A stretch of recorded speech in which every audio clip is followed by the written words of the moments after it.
What do you do if you're ripped off and don't know where to turn? I did outline all the faults in the vehicle. He rejected all those. Court of law backs you, but you still don't get your money. Little did I know how long it would take to try and recover the money from him. Sorry. It's time to call the sheriffs. We have every right to enter the premises by force if necessary. We will be entering that building. Sheriffs are High Court enforcement officers who recover what a court judgment says is owed. The writ orders us to come here and seize goods to the value of this debt. They're the experts in getting cash that's rightfully yours. £1,323. But fighting for the underdog isn't a job for the faint-hearted. Come on, self-loans. I will back that truck straight through your windscreen. Debtors aren't pleased to see them. They're harassing people. Because they hate paying up. Are you happy for me to just leave you some paperwork? No, I'm not. Go away. In today's programme, plumber Ray Millett paid for and fitted a full central heating system for a building company, but he didn't get paid a penny. To treat people in this way, it's pretty despicable, really. Can the sheriffs get Ray his money back? We're here to collect the payment, which is £11,100 now. Sheriff Pete Spencer revisits a road services company that owes a former employee thousands. Well, listen, I'm a director of the company. I'm now asking you to leave the premises. From the police. I will do. OK. And when Jan Smith sold valuable items through a local auctioneers, she expected a hefty cheque. Instead, she got an antiques no-show. I haven't had any money whatsoever. It's just outrageous. It is outrageous. The sheriffs go in search of the cash she's owed.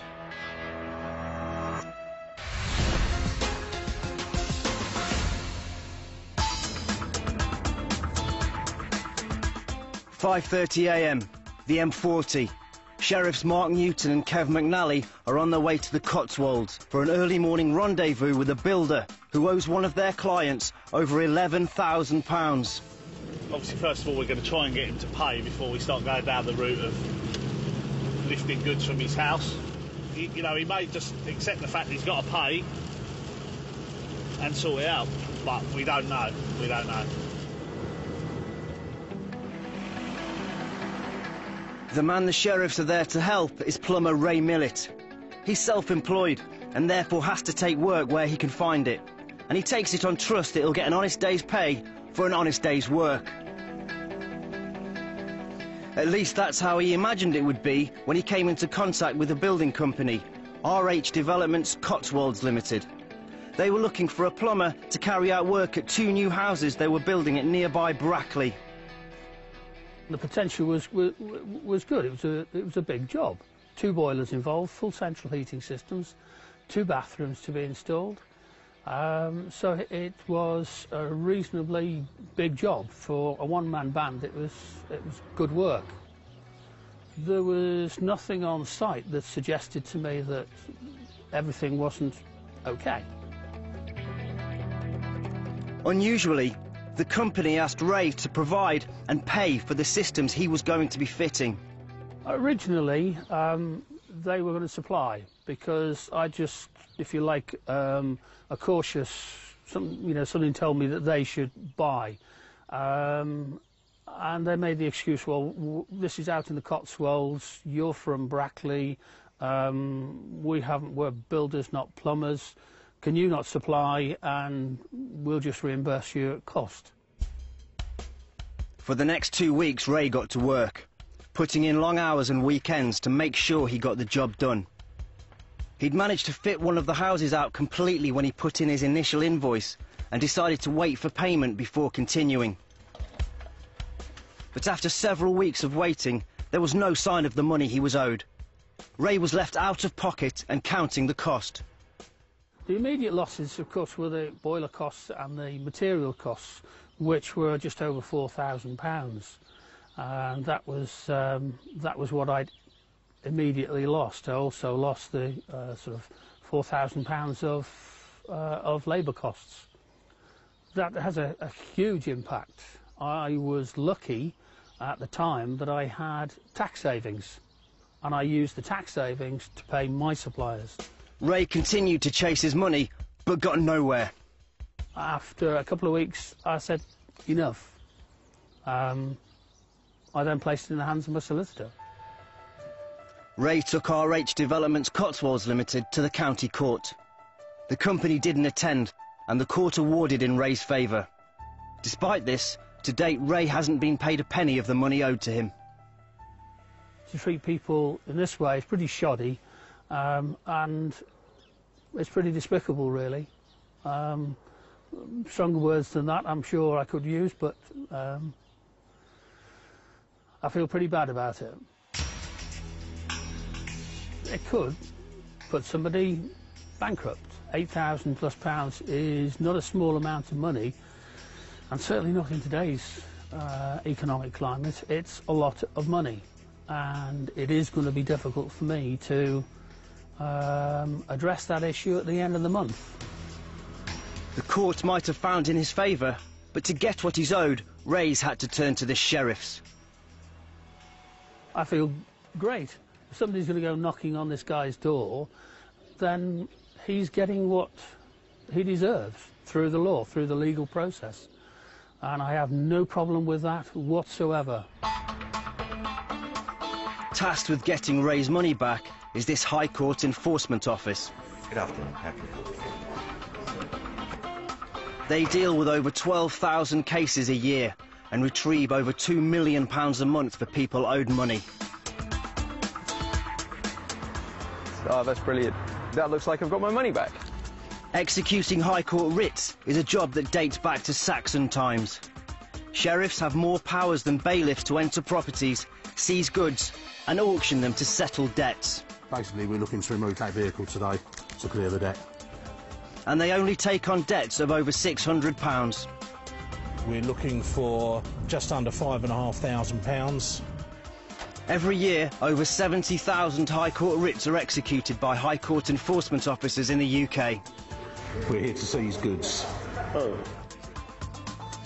And this morning, two of those officers, Mark Newton and Kev McNally, are hoping to get plumber Ray Millett the money he's owed. 6:20 in the morning, and we're looking for £11,100 on this today. High Court writs are not something to be executed on an empty stomach. So Mark and Kev fuel up before starting their search for the company's registered office, which also happens to be the home of boss Richard Hicks.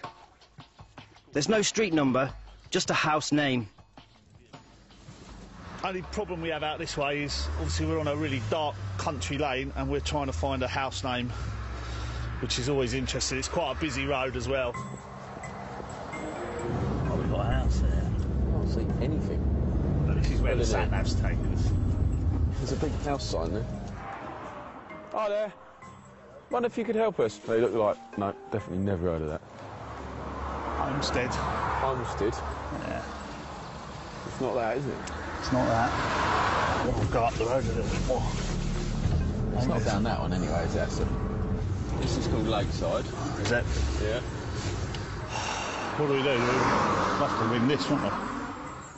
Buzz 'em. The sheriffs think they found it, but with no name on the gate and no one answering the buzzer... I don't think it's working, what we got saying that. There's one way to make sure. But the one over. And ring his doorbell. Yeah, go on, if you can go. I ain't going over there, I'll break the gate. High Court enforcement officers cannot force entry to residential premises as they can commercial properties. But they can legally climb a perimeter wall or fence to gain entry. Unfortunately for Kev, this premises is not the house they're looking for. Do you come back over, Kev?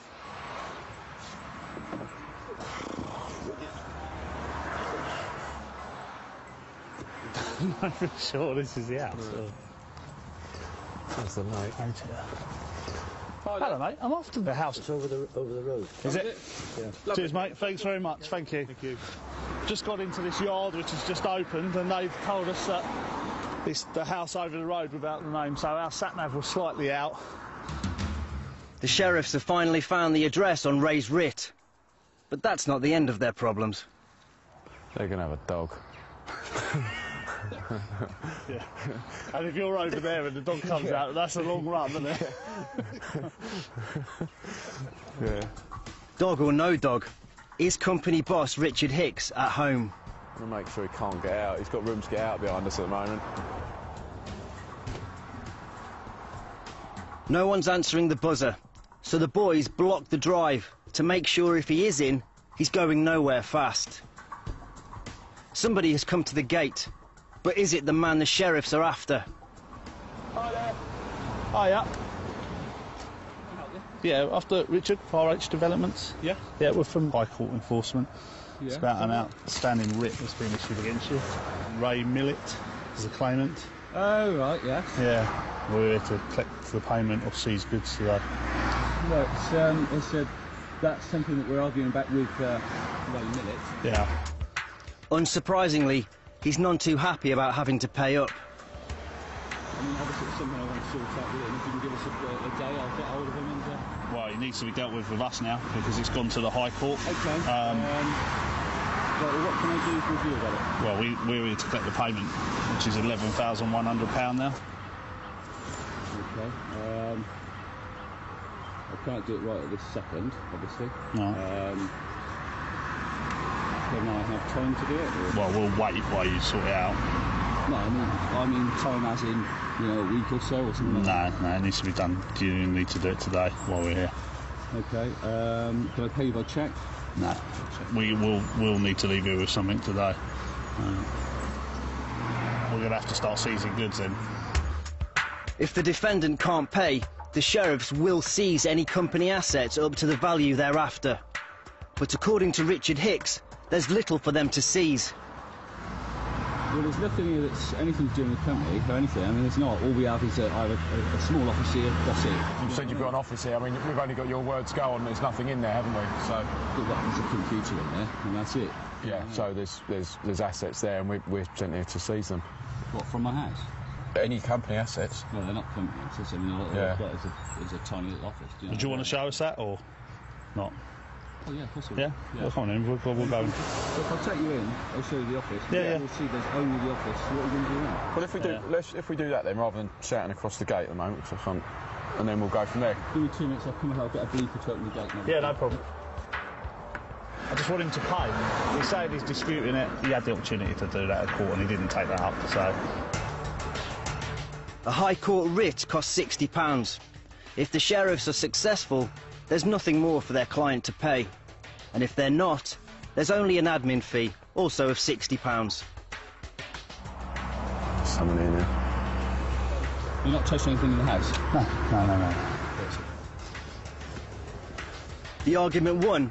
Richard Hicks agrees to let Mark and Kev see his tiny little office, which lies down his very big drive.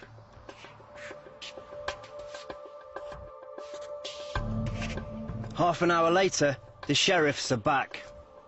We went to his office, which is just a small little room upstairs. There's a computer, a printer and a shredder, basically, and 2 desks and a couple of leather chairs.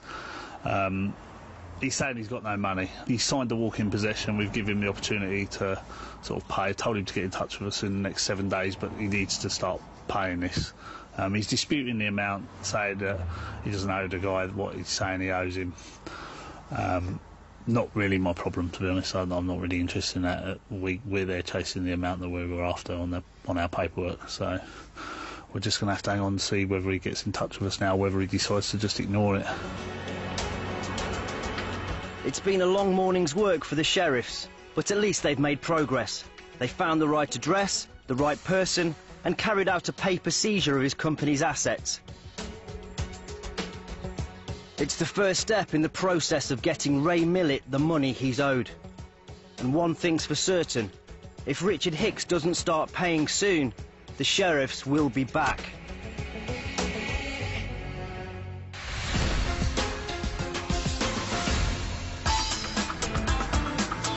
High Court Enforcement Officer Pete Spencer is in Manchester, on the trail of over £8,000 owed to a woman unfairly dismissed by a local company.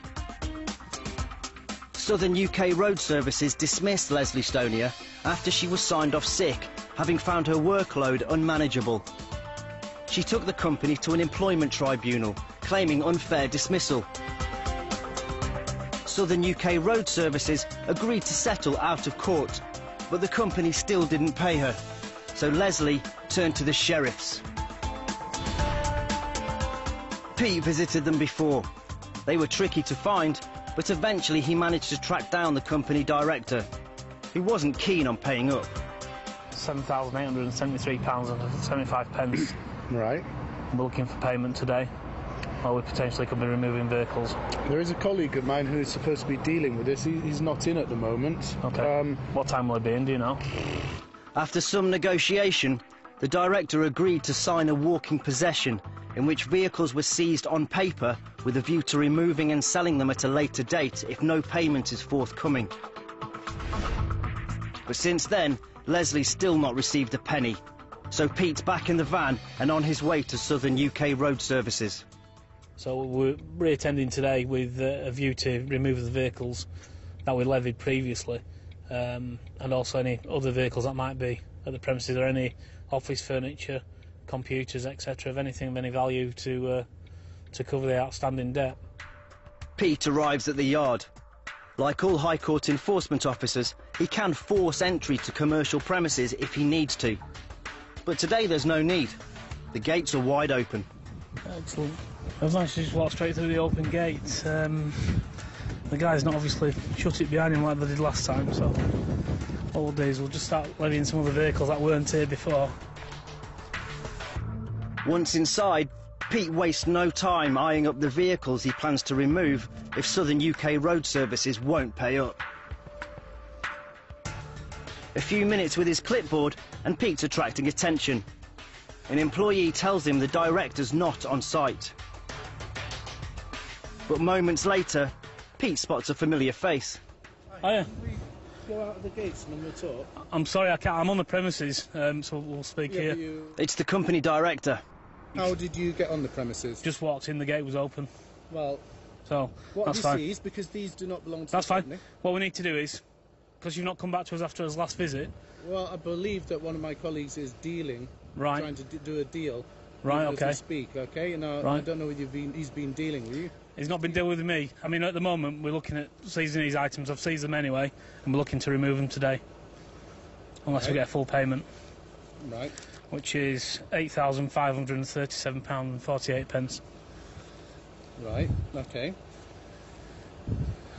I need to go back and find out where this negotiation is, because as far as I was concerned, it was being sorted. That isn't going to stop our enforcement today. So we either need a full payment or we are looking to remove goods. Well, we'll have to find out. So I'll have to find the paperwork for you, but you certainly can't seize other people's goods. No. I'll say we can. What we'll do is we'll seize them, remove them, put them in storage for 5 days, and then you had a chance last time. If these goods are employed... Well, as I say, I've got somebody... Do you remember last time that you signed the agreement, and the walking possession agreement? That gave you then the opportunity to prove that those vehicles weren't owned by yourself. As I said, somebody was supposed to be dealing with this for me, and... They obviously haven't done then. Right, OK, well, I'll need to look into that. Right. The position is, we probably won't be able to pay until this time next week, then we will be in a position to make a payment. Right. Okay. I'll just carry on what I'm doing, and then I'll come in and see you. Yeah? OK. While the director goes off to sort out his next move, Pete carries on deciding which of the company's assets he'll give the green light to seize. He'll stop at nothing to make sure Leslie will get what she's owed. Pete's just tucking into his third van when the director's back, and this time, he wants Pete gone. Well, listen, I'm a director of the company. I'm now asking you to leave the premises. Phone the police. I will do. OK. OK. That's fine. If you want to explain to them when you do phone them that we've seized goods. Well, OK, and I've got a writ to attend here, and that's why I'm on the premises. OK. Lucky for Pete, the law's very much on his side. The High Court writ means he's allowed on site, and the police can't remove him. Right, you won't give me 24 hours to sort this I can't do that, no. You've had plenty of time since our last visit. We don't have the money right here, right now. Card? Bank transfer? No, we can probably do something by... We'll probably pay something tomorrow, and we can probably pay... It's going to have to be today, or else we will be removing goods, and then you'll have extra charges on top for removal. You've been given the opportunity to prove that. These goods don't belong to us. Right, I'll go and take legal advice. OK. Before Pete can progress his list, the director returns. He insists he can't pay the amount Pete's after, but nor does he want his vehicles removed. Luckily, there's a third way. From my point of view, what I'm trying to do is get a solution here. Yeah. Okay.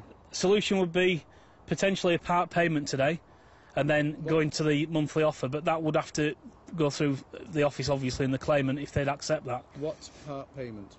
That's up to you to tell me. A part payment of £2,000? If that's what you're saying, I'll have to run that by the office and see what they say. Try that, please? Okay. And when would you be looking to do that?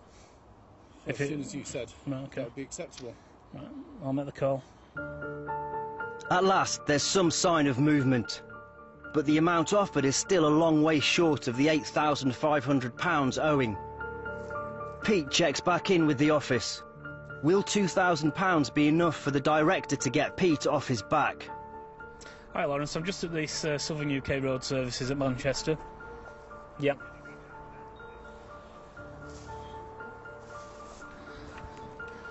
Yep, no problem. Okay then, speak to you soon, thanks. Bye bye.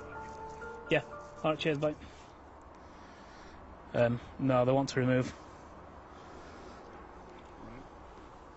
That's not to say you can't up the offer and I can put a larger offer into him, but he's looking at half the amount minimum today, or we're removing. I certainly can't go to 4,000. Certainly can't go to 4,000. I mean, it's... Let me come back. Yeah, no problem, thanks. The director heads back inside to reconsider his offer. We need some sort of payment today, whether or not it's a substantial payment and then going to a monthly payment, or we are looking to remove goods. Having made more calls, the director's back with an improved offer. The totaliser now stands at £3,000. Can you just try 3k? I mean, it's really squeezing it. Right, I can try. I've phoned him in between you going in there and coming out just to get some further checks on the operating licences of the MEN vehicles up there, that's all. I just said... No, I'm trying my best here. Yeah, fine. Yeah. Pete accepts the director is being reasonable and trying to find a solution. But is his best offer good enough? Pete gets back to the office to find out. And he's actually trying to try and sort it out. But the office is digging its heels in. 3k won't wash. He said we're not here to discuss it, we're here to basically remove items today because she got the opportunity last time to prove. So we're not here really to even enter a discussion about how much it's full payment or remove. You said 50% earlier. I've said, he said I can negotiate, but you know the least we'll take is 50% of the outstanding value. Once again, it's the long walk back to the office for the director. Shortly after, the director returns with news from his legal team. I've spoken very briefly because the guy needs to be in hospital at the moment, but right. He says he applied for a suspension of the warrant on Monday. Right. That wouldn't stop our enforcement today. I'm just saying what he said. Yeah. Now, so he hasn't got, I believe he hasn't got that piece of paper in his hand yet. So until he's got that piece of paper, I guess that's not going to do anything. No. And that takes time as well. So, I mean, the best way would be, I've just spoke to our office again, quite happily, you know, take the 50% today and then give you the opportunity to sort the offer out to pay the rest off. Right. Well, what I'll do is, because I've got to shoot off soon, we'll squeeze 4-2 out. Right. Okay. It's 4-2 something. Is that on card or? It'll be a bank transfer. Bank transfer. Okay. Yep. And it'll have to get authorised by somebody else, our account. Do you want me to come in and sort it out with you? I've got all the bank details where you need to pay it to. The director goes off to squeeze his £4,200 out. Rather that there was no filming inside. That's fine if you don't want you to film inside, so. It's gone well for Pete.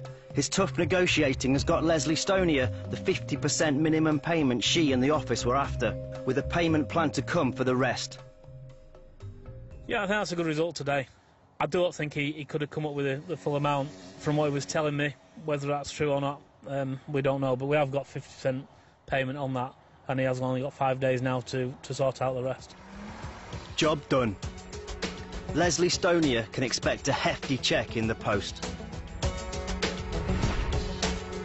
Southern UK Road Service is settled out of court and say they are a caring and nurturing business.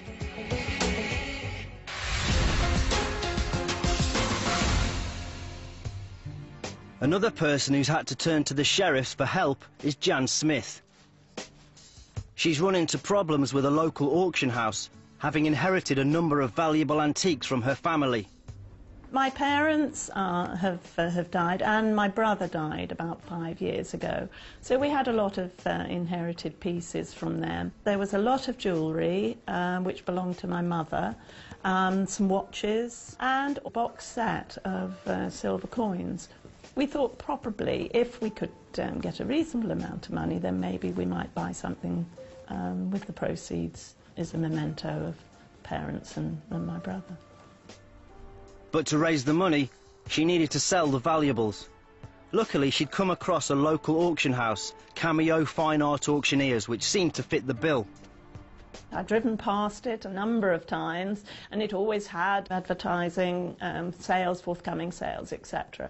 And also, of course, I had seen them on the television, the very auction site. So I thought, well, surely they would be reputable.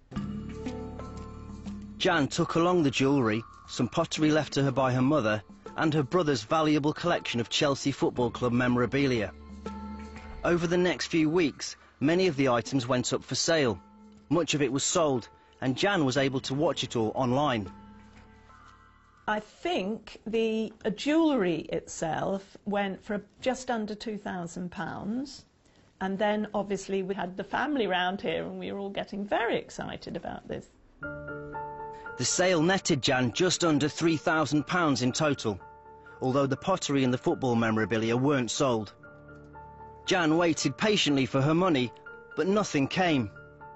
Despite regular calls and emails over several months, Cameo wouldn't send Jan her money or her remaining unsold items.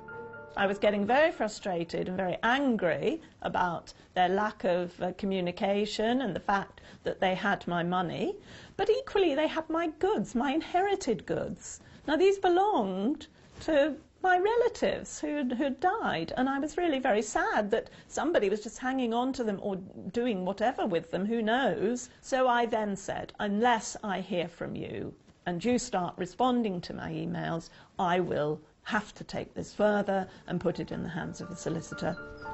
But the threat of legal action had little effect. Jan was left with no choice but to take the auction house to the county court. Cameo didn't attend, and the court awarded in Jan's favour. But despite further solicitors' letters, there's been no payment from Cameo, or the return of Jan's unsold items. I haven't had any money whatsoever. It's just outrageous. It is outrageous that people can proceed like this and just take people for a ride, and that's what it is. I really want to see these people brought to some sort of justice, really. With no one else to help her, Jan's had to turn to the sheriffs. If I get a call from the enforcement officers, once they've been down to Cameo, that they've paid in full, I would be absolutely delighted. If not, I will push to the end to see what further we need to do, because it wouldn't be the end of the story. Midday on the M4 westbound, and Sheriffs Lawrence and Mark are heading to Reading on Jan's behalf. They're going to see Cameo Fine Art Auctioneers.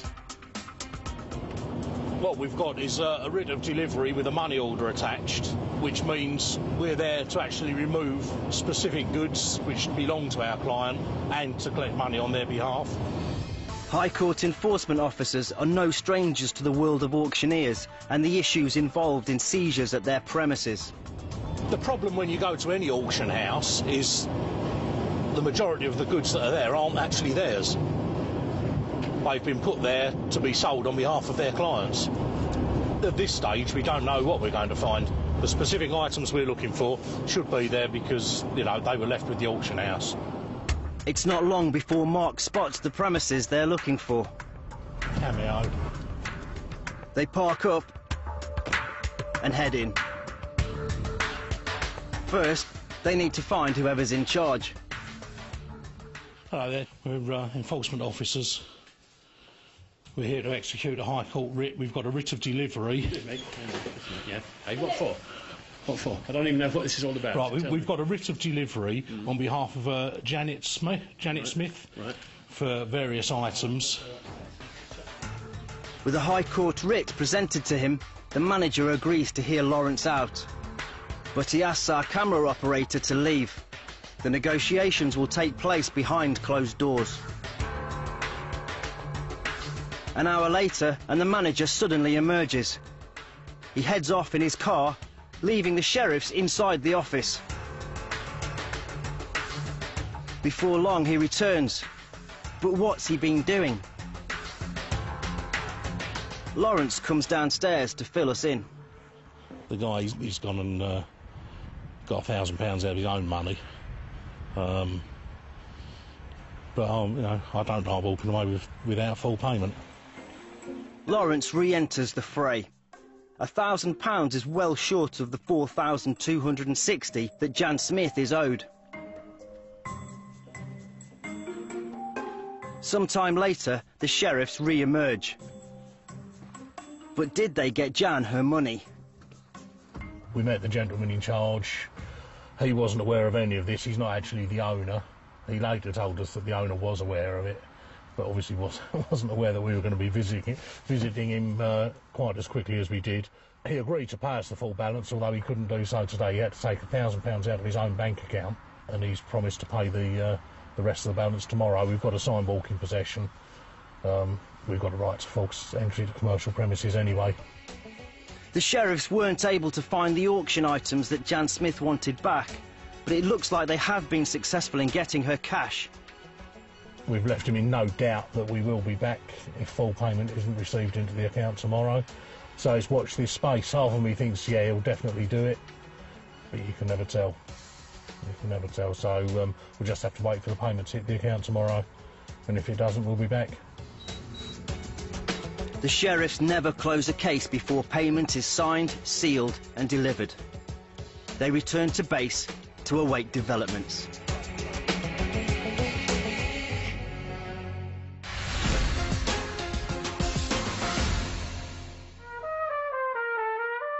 Former music teacher Martin Battersby has had to turn to the sheriffs after his dream of owning a children's nursery turned sour.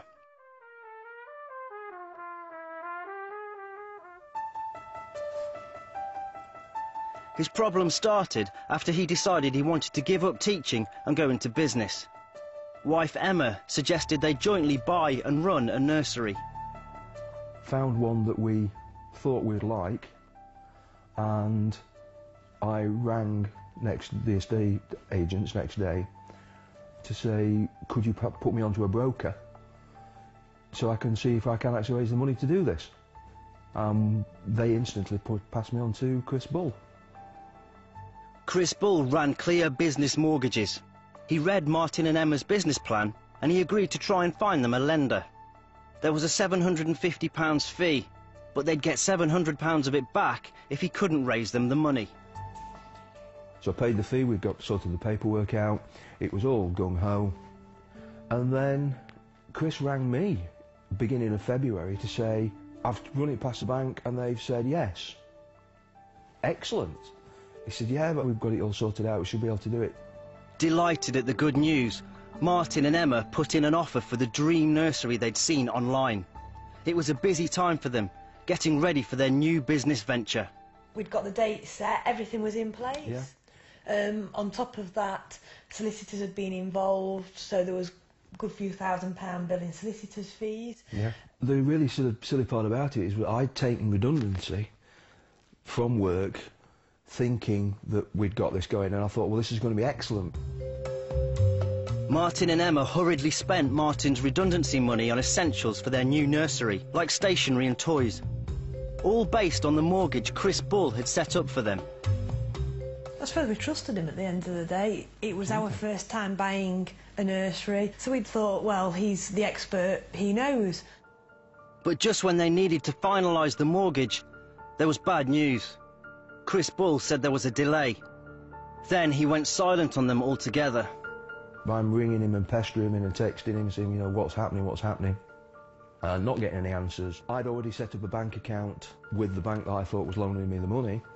I dealt with the local business manager, and she turned around to me and said, I've gone through this file, there's no money. Yes, there's a file being raised, but there's been no monies agreed. And I'm like horrified, what's going on here? There was no mortgage. The money Chris Bull said the bank had agreed to hadn't been agreed at all. And no mortgage meant Martin and Emma had no choice but to pull out of the nursery sale. I really felt almost abandoned. I thought, well, what are we going to do here? No job, money going out, money running out,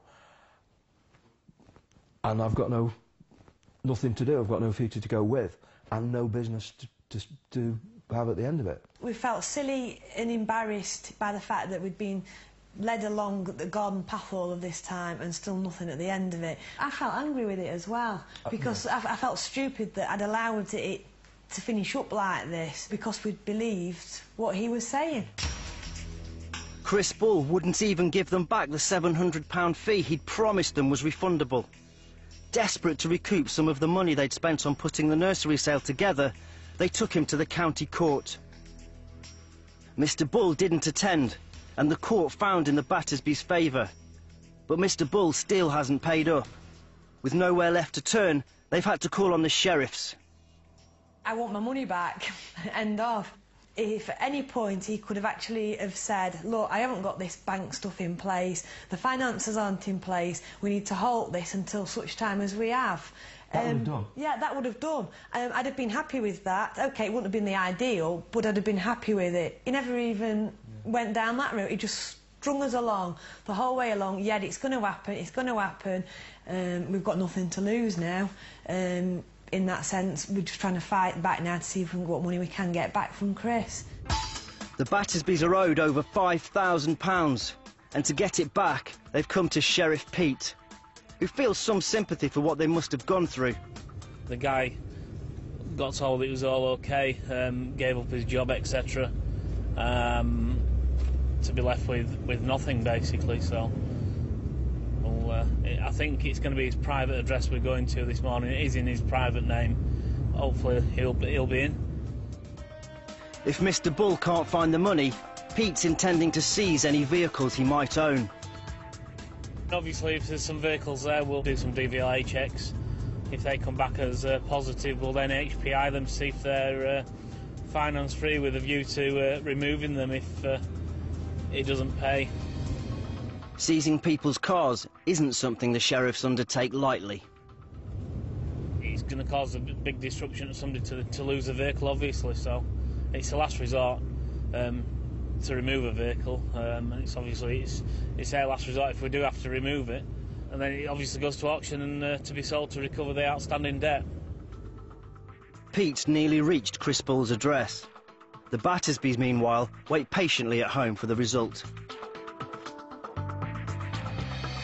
On arrival, Pete spots a potential seizure target, and it's German-made. I think we've got BMW in the driveway by the look of it, if it's the correct house.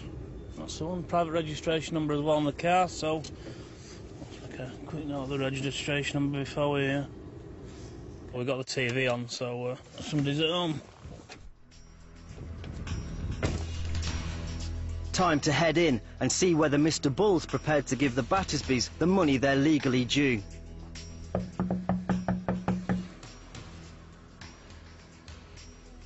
Hiya.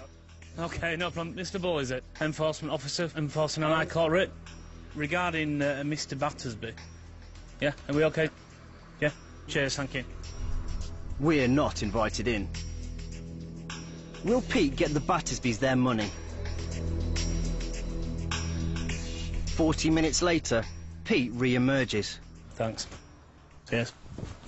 We've collected 2,500 today of the outstanding amount, which was, I think, 5.2. The most he could transfer today and get hold of was 2.5. You know, we've levied items in the property to protect the outstanding debt, and that'll stay there until the full payment's been made. So he's now looking to a monthly offer.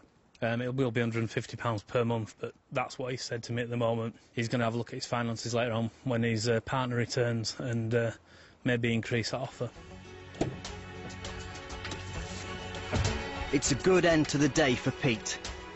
Half the money the Battersbys are owed, and more promised as part of a payment plan. And if that money isn't forthcoming, Pete will be back. We asked Mr. Bull to comment.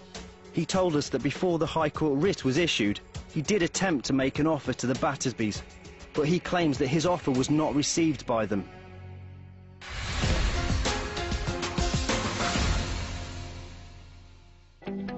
A month after the sheriffs visited Cameo Fine Art Auctioneers, Jan Smiths received her money back in full. But she's still not got back the unsold pottery and football memorabilia she left with Cameo as well. I'm delighted, absolutely delighted, that we have got the money back from the sale and the costs. However, the other goods, where are they? We don't know, and that is very, very frustrating. Following Sheriff Pete Spencer's visit to Chris Bull, Martin and Emma Battersby soon received their first payment, with more promised. It's a great step forward. We got something back. Hopefully we'll get all of it back. It's now 1 month since the sheriffs paid Richard Hicks of RH Developments Cotswolds Limited a visit on behalf of plumber Ray Millett. The good news for Ray is that since then, the company has agreed to a payment plan of £1,000 a month for the money he's owed. It is the best result we could have got. It was the right thing to do. The system is there for these situations, and people should use it. Next time, it's the most important day of your life. But what do you do when your wedding photographer turns wedding bells into wedding hell? You can't get those memories. You just won't be able to video that again. The sheriffs invite him to speak now or forever hold his peace. Right, we're in. All right, thank you very much. We're now going to do a diligent search of the property because we've gained peaceful entry. Cleaner Michael Martin won an employment tribunal after being unfairly dismissed, but still hasn't been given any of the money he was awarded. I was getting no closer. Christmas was coming. I had to cancel Christmas for my kids. When it comes to getting his money, can the sheriffs clean up? If we don't seize goods here today, we're in contempt of court. With her husband away fighting in Afghanistan, Louise Oakley Green had to find and buy a new family car on her own. But she was sold a faulty Ford, and the company she bought it from wouldn't refund her. It has been one of the most stressful periods in my entire life. This experience I would not wish on my worst enemy.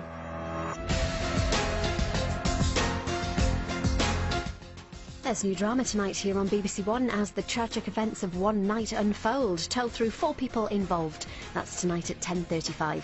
Next up, a Cash in the Attic declutter to raise some money for charity.